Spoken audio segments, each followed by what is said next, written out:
Et dans l'actualité des idées aujourd'hui, la campagne des idées. On ouvre le premier volet d'une série de 6 émissions. Pendant 6 semaines, en effet, chaque mercredi, en collaboration avec des associations, des fondations, des laboratoires d'idées, on dit des think tanks en anglais, la grande table scrute l'horizon présidentiel par le prisme des idées.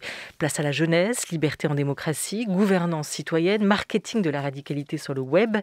À chaque semaine, son thème et ses idées qui en découleront, on l'espère. Aujourd'hui, premier épisode donc, comment relayer la voix des classes populaires. Janvier 2019, souvenez-vous, pour accompagner le grand débat national suite au mouvement des Gilets jaunes, des cahiers de doléances sont ouverts. Que sont devenues ces doléances?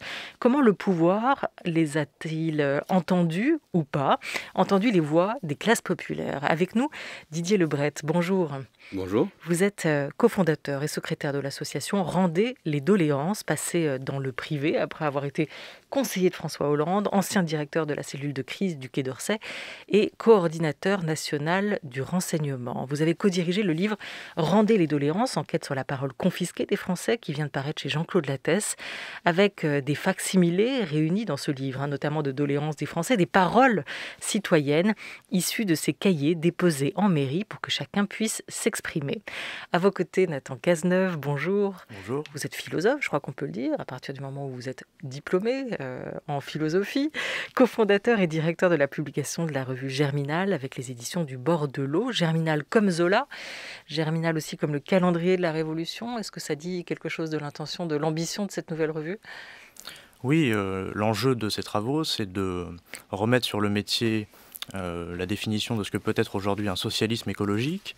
Et il nous semble que c'est très important dans cette perspective-là de lier les questions sociales, donc que le symbole de la référence à Zola met en avant, avec la question des institutions politiques, d'où la référence au calendrier révolutionnaire, mais aussi aux enjeux écologiques, d'où le symbole printanier de Germinal.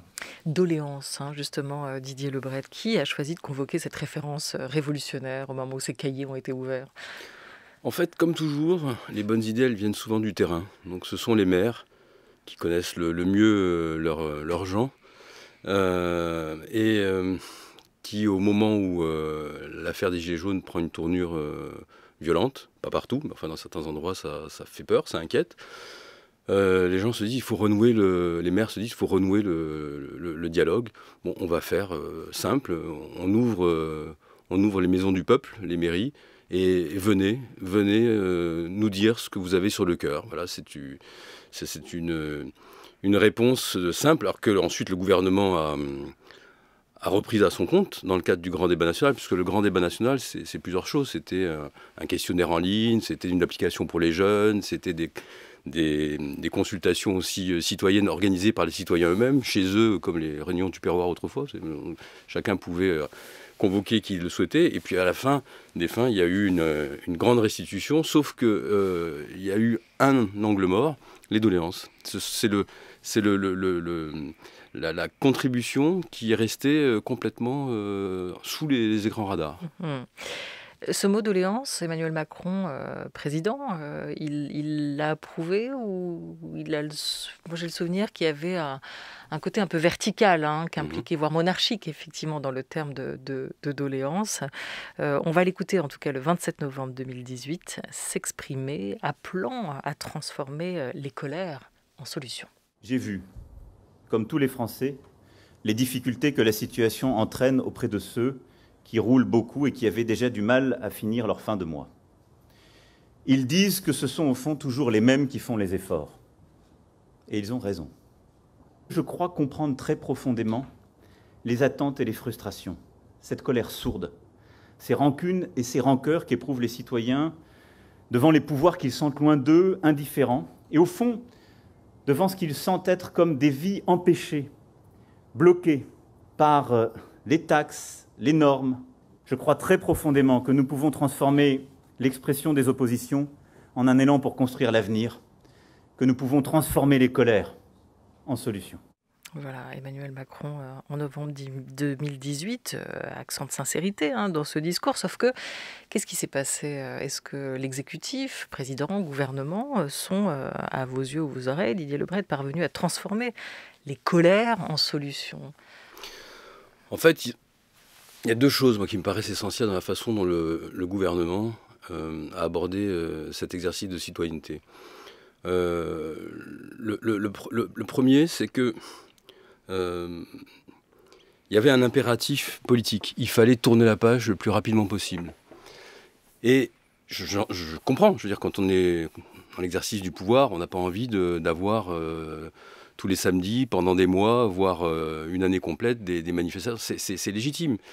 Mais c'est incompatible avec la nature même de l'exercice qui avait été lancé. L'exercice qui avait été lancé devait permettre justement à cette parole de s'organiser, de se structurer, de pouvoir être entendue, de pouvoir être étudiée.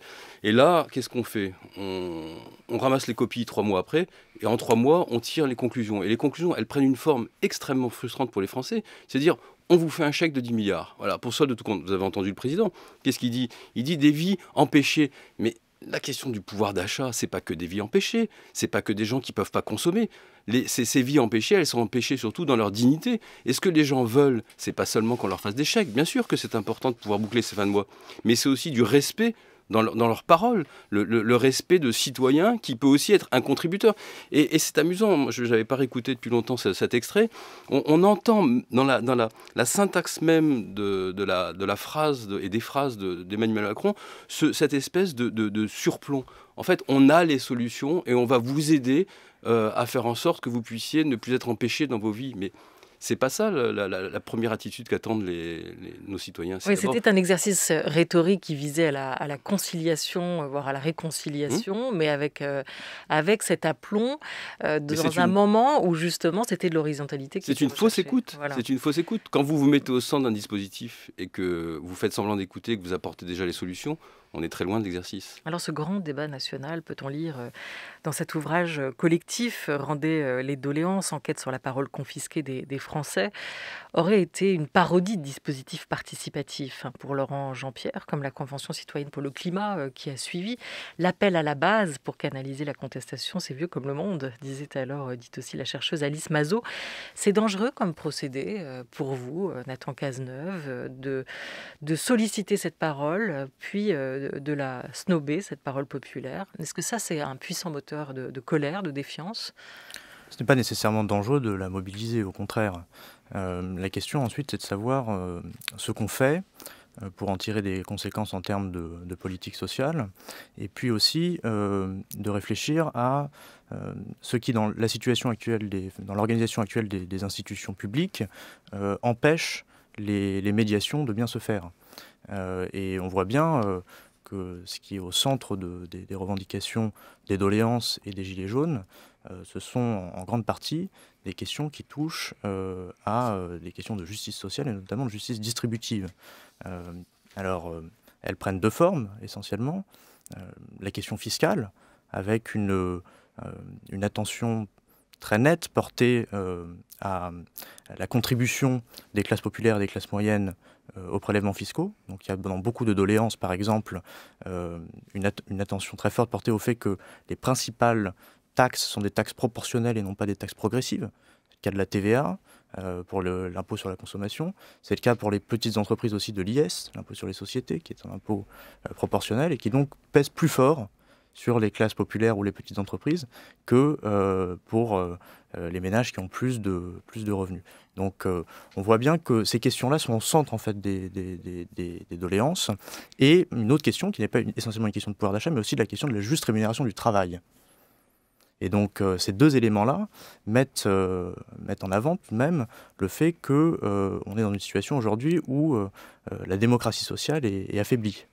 Alors, on a deux éléments déjà, deux thématiques fortes qui ressortent de ces doléances évoquées à l'instant par Nathan Cazeneuve. En bon prestidigitateur, écrivez-vous, plus facile à écrire qu'à dire, Didier Lebret.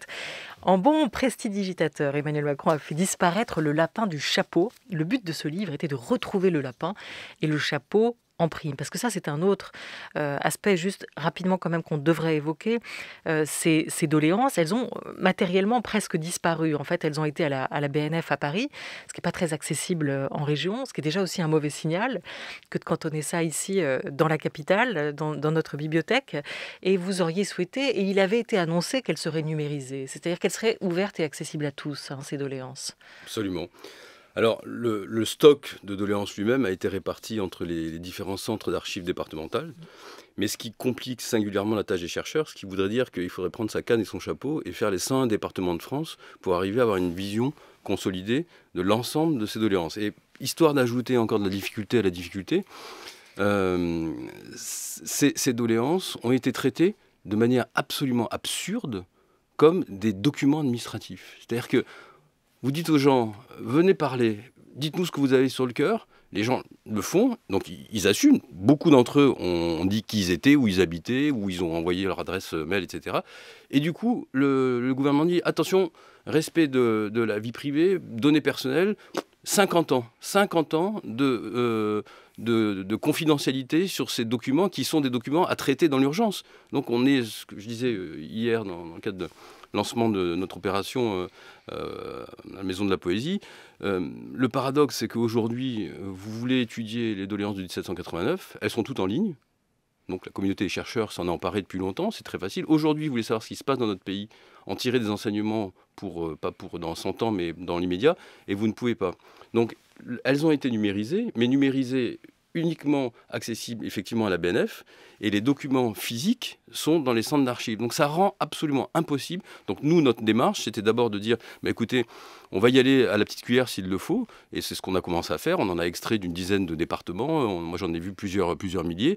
On a demandé à tous les chercheurs qui sont avec nous dans ce grand mouvement de continuer d'aller récupérer ce qui peut être récupéré, en gros une archive sur deux, puisque les gens ont laissé leur nom ou des données personnelles. Et à la fin, je pense qu'on arrivera à en mettre une grande partie en ligne, accessible à l'ensemble de ceux que ça peut intéresser, le grand public comme les chercheurs, et de faire ce qui aurait dû être fait par le gouvernement il y a 3 ans. Le lancement de l'opération rendait les doléances à la Maison de la Poésie, et certaines de ces doléances sont poétiques, ou de ces phrases notées dans ces cahiers de doléances. Vous avez peut-être, vous, une idée, Didier Lebret, d'une qui vous aurait marqué. Moi, je peux peut-être citer celle de ce Français qui joue, rebondit sur la phrase qui avait blessé beaucoup de monde d'Emmanuel Macron, en disant « vous n'avez qu'à traverser la rue pour trouver du boulot », et qui dit « moi, je veux bien traverser la rue, mais de l'autre côté de ma rue, il y a un cimetière ». Voilà, vous avez peut-être, vous, d'autres doléances à évoquer, on va y revenir, parce que c'est intéressant de voir à quoi ressemble ce lapin qui a réapparu avec le travail que votre association a pu mener. Il y en a une qui est très très belle, moi qui m'a beaucoup touché, c'est qui commence par « Nous sommes le sol sur lequel vous marchez, vous êtes de plus en plus nombreux, vous êtes de plus en plus lourds ».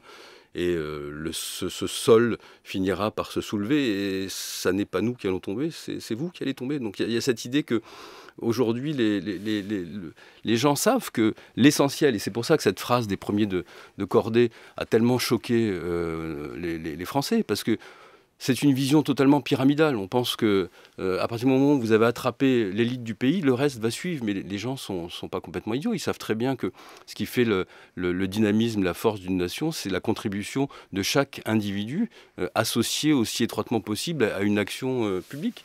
Donc oui, ce sentiment que les élites aujourd'hui, non seulement leur paraissent déconnectées, mais en plus dans ce que décrivait très bien Nathan, leur font subir la pire des injustices, qui consiste à contribuer plus qu'à leur tour et à recevoir en contrepartie très peu de services publics, parce que cette notion de service public, de proximité, de déserts médicaux, de déserts ruraux, etc., elle dit quoi? Elle dit le fait que le pacte républicain, il est rompu.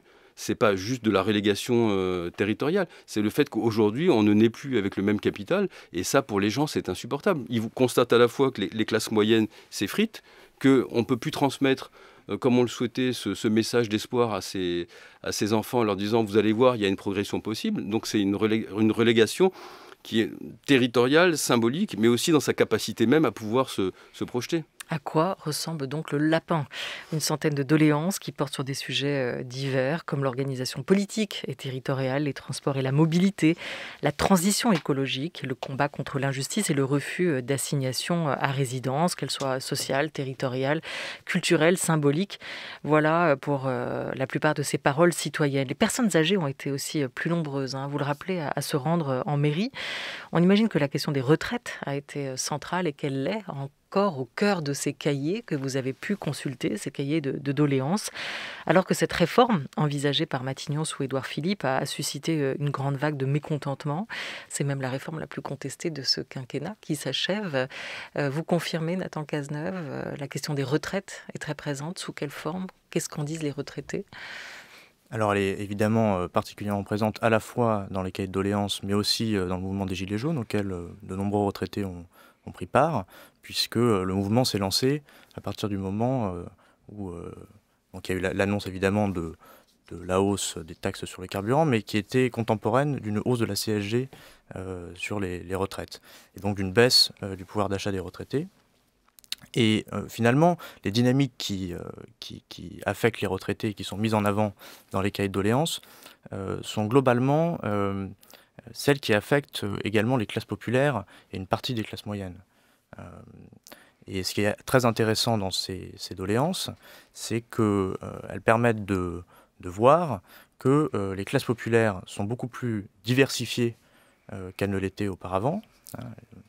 Il y avait avec des professions qui sont liées au service à la personne, aux professions de la logistique, à toutes ces professions qui étaient en première ligne pendant le Covid.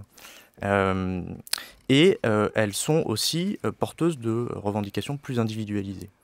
Et ces deux éléments-là qu'on retrouve très bien dans le mouvement des Gilets jaunes et dans les doléances conduit parfois à rejeter l'idée que les classes populaires auraient aujourd'hui une unité, une importance politique décisive par rapport, par exemple, à l'unité passée et rêvée de la classe ouvrière d'antan. Et ça n'est pas du tout le cas, parce qu'on voit bien, en fait, dans ces revendications de Gilets jaunes, qu'il y a une dynamique de politisation très forte qui est liée à cette situation-là, et aux dynamiques de déséquilibre qu'il peut y avoir entre les groupes socio-professionnels et les territoires aussi. Je lis une parole de français, analyse d'un citoyen lambda que vous publiez dans cet ouvrage Rendez les doléances, Didier Lebret, chez Jean-Claude Lattès. Pourquoi le peuple pète les plombs? Beaucoup de débats passionnés, violences verbales, de mauvaise foi, où il n'est pas facile d'avancer. Mais si je pourrais donner aussi des solutions, ce n'est pas mon métier malgré une vie à faire des économies et où j'en ai acquis des compétences certaines. Les valeurs de la France sont liberté, égalité, fraternité. La liberté, plus ça va, moins il y en a. Que ce soit dans la parole, dans l'humour, dans les faits, dans les gestes, les dirigeants imposent le comment vivre. Ils dirigent au lieu de servir et protéger avec force et honneur, comme les forces de l'ordre, les pompiers, les soignants. L'égalité, comment parler d'égalité quand il faut 6 vies à un smicard pour gagner ce que d'autres gagnent en 1 heure? Il faut de tout pour faire un monde. Chacun de nous n'est que le maillon d'une chaîne et tout le monde a son importance. Si le personnel de nettoyage d'une usine s'arrête, au bout d'un moment, l'usine ne peut plus fonctionner. Si le meunier arrête son moulin, le boulanger ne fera pas de pain. À chacun de ses compétences, certains intellectuels, certains manuels, combien d'artistes peintres ne peuvent fabriquer un cadre et tendre une toile? Un général d'armée ne pourra combattre sans de simples soldats. La fraternité, où est-elle quand les gouvernements ont oublié leurs fonctions en imposant leur vision? Élus, certes, mais sous quelle majorité? Ils n'écoutent pas le peuple et changent juste avec d'autres gouvernements pour imposer un monde qui laisse toujours un peu fabriquer la richesse du pays sans en avoir le partage. Messieurs les dirigeants, je ne suis qu'un concitoyen comme beaucoup, mais permettez-moi de vous rappeler que concitoyen s'écrit en un seul mot. On entend dans cette parole de citoyen, comme vous les nommez aussi, Didier Lebret, à la fois la colère, mais surtout ce sentiment d'injustice, la question des inégalités qui revient aussi, très concrètement. Elle est très profonde, cette doléance que vous venez de lire, parce que même si elle se termine sur une note d'humour, le fait de rappeler qu'au fond, les gens sont parfaitement conscients qu'on ne naît pas libre et égaux en droit, et que tout le travail des hommes consiste précisément à réduire les déséquilibres. Ils ont conscience que l'égalité absolue, ça n'existe pas, ils reconnaissent. Mais ce qui est mis en exergue dans cette doléance, c'est qu'au fait, on est complémentaires, on sait faire des choses que d'autres ne savent pas faire. Et ça rejoint votre question sur la retraite. Ce que les gens veulent, c'est qu'on reconnaisse la dignité des tâches que chacun assume à son niveau. Et pourquoi la retraite, c'est un moment particulièrement important dans la vie des hommes? Parce que c'est le moment où la société vous rémunère à hauteur de ce que vous avez contribué. Et les gens estiment avoir à juste titre largement contribué. Et quand ils sont avec des retraites de misère, où ils sont dans des stratégies de survie, ça pose la question de la valeur de nos vies. Est-ce qu'il y a des vies qui ont moins de valeur que d'autres, qui sont moins dignes d'être vécues? Et c'est ça que nous donne. Et c'est pour ça que c'est tellement orthogonal par rapport à cette vision, une fois encore, surplombante de gens qui, eux, auraient des vies pleines et entières, qui mériteraient d'être étalées matin, midi et soir dans les magazines People, etc., et que vous avez toute cette armée de gens d'invisibles. C'est cette colère-là qu'on entend à travers ces doléances. Ça, et effectivement l'idée que chaque vie se vale, il n'y en a pas qui valent plus que d'autres, et chaque voix en démocratie, ce que cette parole semble rappeler. On a parlé de la question des retraites, la question de la redistribution avec vous, Nathan Cazeneuve. Le sujet central aussi de toutes ces doléances, c'est bien sûr le pouvoir d'achat. Alors on a choisi dans cette série, la campagne des idées que vous ouvrez avec nous aujourd'hui, Nathan Cazeneuve et Didier Lebret, d'ouvrir une séquence archives de campagne pour savoir quand certains thèmes, certains mots-clés, certaines idées sont entrés en politique, sont entrés dans les campagnes présidentielles. On va remonter pour le pouvoir d'achat et l'inflation à 1974. Vous nous direz si vous avez d'autres dates en tête, Didier Lebret, avec cette allocution de François Mitterrand à Rouen, 25 avril 1974. En vérité, la puissance de la France aujourd'hui, elle est faite sur la base suivante. Taux de croissance, oui. Qui fait cette croissance? Qui la paye? Et qui en reçoit les fruits? Et la réponse vient aussitôt lorsque l'on sait que les travailleurs français, les salariés et les agriculteurs sont ceux qui supportent aujourd'hui la plus forte hausse des prix au sein du marché commun. Et chacun sait que l'inflation, si c'est un impôt pour les petits patrimoines, c'est une subvention pour les grandes fortunes. Alors, le pouvoir actuel s'est installé dans l'inflation. Cela ne le gênait pas. Voilà, on est en avril 1974, à 15 jours du premier tour de l'élection présidentielle qui va opposer François Mitterrand à Valéry Giscard d'Estaing. On se souvient de ce débat aussi qui a donné lieu à de vifs échanges entre les deux hommes. François Mitterrand est le candidat commun de la gauche, premier secrétaire du Parti socialiste. Alors en meeting à Rouen, le pouvoir d'achat, cette question, elle entre réellement dans les débats des campagnes présidentielles dans cette décennie-là, Didier Lebret, dans les années 70. C'est le mal absolu, c'est le mal qui ronge le pouvoir d'achat de ceux qui en ont le moins. Donc effectivement, c'est une question existentielle au quotidien. D'ailleurs, c'est amusant parce qu'on retrouve aujourd'hui exactement les mêmes paramètres. Quand vous avez l'essence à la pompe qui augmente de 15, 20, 30%, vous obérez le salaire d'un smigard de quelqu'un qui doit se déplacer de 10%. 10%, ce sont des arbitrages entre se payer en famille le seul restaurant du mois, où c'est arbitré entre plus ou moins de légumes ou de viande, ou supprimer la possibilité de partir en vacances. Je veux dire, l'inflation, elle a ce pouvoir terrible de nécessité au sein des ménages les plus précaires, des arbitrages qui, une fois encore, vous projettent du statut de travailleur à celui de travailleur pauvre dont la rémunération ne permet plus de vivre dignement. Et aujourd'hui, avec l'explosion des prix de l'énergie, on est de nouveau dans le même scénario, à la fois en 1974, mais plus tard en 1981, avec le deuxième choc pétrolier, où les Français sont face à un mur. Et ce mur, il est devant nous. Et ce n'est pas étonnant que la question de l'inflation revienne comme un boomerang aujourd'hui. Et d'où le geste à la pompe, entre guillemets, qui vient d'être fait par le Premier ministre, Jean Castex, ou en tout cas annoncé, à quelques semaines du premier tour de l'élection présidentielle, parce que c'est aussi des décisions qui étaient attendues quand même depuis un moment, Didier Lebret. Mais si je puis me permettre, pour rebondir sur ce que disait François Mitterrand, c'est un sujet qui est majeur pour moi, qui est abordé dans les doléances, qui est la question d'où vient la richesse ? Qui est à l'origine de la richesse produite par la France ?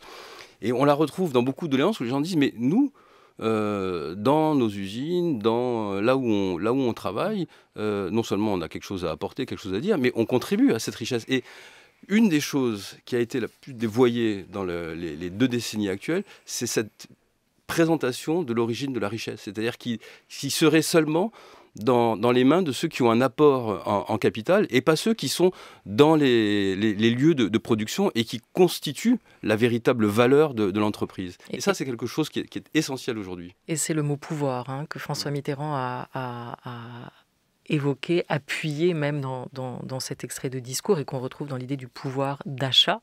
Ce sujet du pouvoir d'achat, Laurent Berger, qui est dans vos pages aussi, interrogé pour ce livre collectif Rendez les doléances, insiste et demande à ce que le pouvoir d'achat devienne le thème central de cette campagne en vue de l'élection présidentielle. France Culture, il est 13h23 déjà.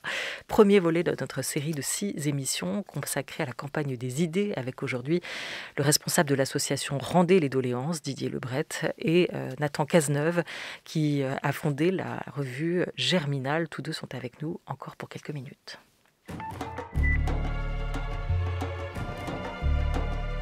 France Culture, la grande table, Olivia Gesbert. Il faut avancer des idées. Il ne faut pas aller à la pêche à la ligne ou essayer de prendre des idées pour se faire élire. Il faut avancer des idées pour faire avancer la société. Voilà, la campagne des idées avec vous, messieurs, aujourd'hui, après notre courte séquence archives de campagne ou les archives en campagne. Cette idée que vous souhaiteriez peut-être mettre en avant, formuler pour rendre audibles les voix des classes populaires. Comment transforme-t-on, Nathan Cazeneuve, des doléances en idées pour la campagne à venir ? Comment passer de la revendication à l'action ? Quelle serait l'idée forte pour vous à retenir ? Bien, je crois que la doléance que vous avez lue à l'instant était très révélatrice de ce point de vue, puisqu'elle met en avant ce qui fait le lien social dans nos sociétés, c'est-à-dire la division du travail social, le fait que les individus occupent des emplois différents, ont des métiers différents, qui sont complémentaires, et que donc le développement individuel n'est compréhensible que par les interdépendances que nous avons avec les autres dans la division du travail social, et ce qui implique donc un certain nombre de droits sociaux. Ça, c'est absolument central. Et ce qui est décisif aujourd'hui, Laurent Berger le met en avant autour de la question du pouvoir d'achat, mais plus largement, c'est la question de la juste rémunération du travail, c'est-à-dire comment est-ce qu'on fait en sorte que les différences de classe qui subsistent aujourd'hui disparaissent progressivement au profit de différences qui sont simplement fondées sur la nécessité du bon fonctionnement de la société, c'est-à-dire des différences simplement entre des groupes socio-professionnels et non plus des différences de classe. Alors comment on fait ? Ça passe par quoi ? Eh bien, ça passe essentiellement aujourd'hui par les institutions de l'État social. Vous avez évoqué tout à l'heure les retraites, mais il y a quelque chose qui est très présent aussi dans les débats, dans les doléances et dans les débats des Gilets jaunes, c'est le statut des services publics aujourd'hui. On l'a vu avec la crise du Covid. Ce sont aujourd'hui les services publics et les mécanismes de redistribution qui permettent aux individus de vivre et à la société de se stabiliser. Donc ce qui est essentiel pour la campagne à venir, ce sont à mon avis deux thèmes très importants, la question de la juste rémunération du travail et de l'approfondissement du renforcement des services publics. Didier Lebret. En complément de ce que vient de dire Nathan, je pense que l'entreprise, qui est quand même le lieu par définition de la construction et de l'élaboration de la richesse d'une nation, l'entreprise doit être réinvestie par l'ensemble des salariés qui sont les vraies parties prenantes avec d'autres, les fournisseurs. Mais ce qui me paraît essentiel, et peut-être qu'on peut s'inspirer du modèle rhénan, du modèle allemand, c'est que, et ça on le voit dans les doléances, Rien ne justifie des écarts absolument faramineux entre les plus bas salaires et les salaires les plus élevés dans une entreprise. Dans les instances dirigeantes, que ce soit les comités exécutifs, que ce soit les conseils d'administration, il faut que ces gens-là soient représentés. Parce que, un, ils ont quelque chose à dire, et deux, parce que en étant représentés, ils sont de véritables parties prenantes, respectés pour ce qu'ils sont, pour leur contribution à l'entreprise, et ça ira dans le sens, je dirais même, de l'intérêt de l'entreprise. C'est dans l'entreprise, mais c'est au niveau du pays, parce que ce que vous racontez bien et vous montrez bien avec tout ce travail, c'est un problème de représentation, en tout cas de circulation aussi de la parole. Peut-être des outils démocratiques qui font défaut pour que notre démocratie fonctionne mieux, pour améliorer aussi le relais de cette parole entre le peuple et le pouvoir. Et remettre aussi à leur juste place ces fonctions qui sont soit réputées être ancillaires, que ce soit le service à la personne, qui, pour beaucoup de métiers d'entre eux, sont des missions extrêmement ingrates, difficiles, que ce soit les métiers de toute cette population d'invisibles qui nous livrent matin, midi et soir ce qu'on consomme à bout de clic, mais que ce soit aussi de manière plus concrète encore dans notre vie de tous les jours, ceux qui nous aident à tenir nos villes propres, qui nous amènent l'électricité, l'eau, là où on en a besoin. Et ces gens-là, on ne les voyait plus, et on réalise aujourd'hui que la place essentielle qu'ils occupent dans la vie de notre pays. 2 micro-questions, vous êtes pour des assemblées citoyennes ? Bien sûr, oui. Bien sûr, une assemblée citoyenne, à la condition qu'elle ait un débouché qui soit palpable et qui crédibilise la démarche. Et deuxième question, vous demandez aujourd'hui au gouvernement de tenir ses engagements sur la transparence, de rendre accessibles ces doléances. Sinon quoi ? Est-ce que vous pourriez imaginer une action en justice sur le mode de l'affaire du siècle, le procès qui a été mené contre l'État pour inaction climatique ? Oui, c'est envisageable. À partir du moment où la parole publique n'est pas suivie des faits, on peut très bien, de la même façon que les conventionnels de la Convention citoyenne pour le climat étaient furieux d'être passés d'une approche sans filtre à une approche où ils ont vu 80% de leurs mesures disparaître du dispositif. Oui, je pense que ça peut être aussi une approche. Merci beaucoup à vous, Didier Lebret. Merci à vous, Nathan Cazeneuve, fondateur de la revue Germinal, en kiosque. Ça, c'est le dernier numéro de novembre. Voilà, le dernier numéro, la politique des classes populaires, dirigée par Marion Fontaine et Cyril Lemieux. Merci. Rendez les doléances sous la direction de Didier Lebret. Enquête sur la parole confisquée des Français. Votre ouvrage collectif vient de paraître aux éditions Jean-Claude Lattès. Merci d'être venu nous en parler. Merci à toute l'équipe de la Grande Table, Lucas Bretonnier avec Laura Dutèche-Pérez pour la Grande Table des idées, Oriane Delacroix avec Hosanna Chauvin pour la Grande Table culture. C'était Thomas Beau et Vivian Lecuivre à la réalisation aujourd'hui.